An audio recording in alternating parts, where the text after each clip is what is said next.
দাদা, তোমার ওয়েট কত হয়েছে? আমার ওয়েট,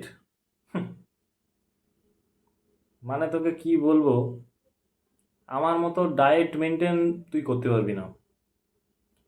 মানে আমি এতটা রেস্ট্রিকশানে খাবার দাবার খাই, কারোর পক্ষে সম্ভব না।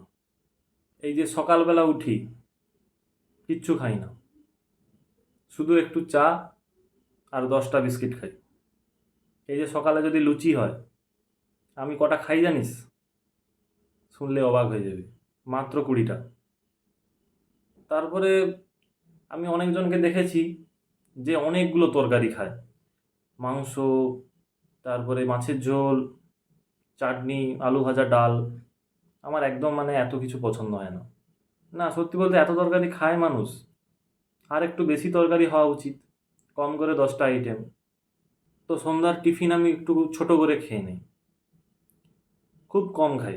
যদি চাউমিন হয় টিফিনে, তাহলে আমি 3-4 থালা খেয়ে নিই চাউমিন। তো এরপরে আমি রাত্রিবেলা খুবই কম খাই, খুবই কম, মানে একদম খুবই কম। মাত্র 2 প্যাকেট বিরিয়ানি খাই, তাতেও পেট ফাঁকা থেকে যায়, কিন্তু কিছু করার নেই, ডায়েট তো মেনটেন করতেই হবে। তারপরে আমি রাত্রিবেলা শুয়ে যাই, আবার সকালবেলা 7টায় উঠি এবং ভাবি যে একটু এক্সারসাইজ করে নেওয়া উচিত, কেননা আমি এক্সারসাইজ করাতে খুব বিশ্বাসী। কিন্তু আজ পর্যন্ত কোনো দিন সকালে উঠে এক্সারসাইজ করতেই পারিনি। তো এই সমস্ত ডায়েট মেনটেন করার পর আমার ওয়েট কত হয়েছে জানিস? 1 কুইন্টাল।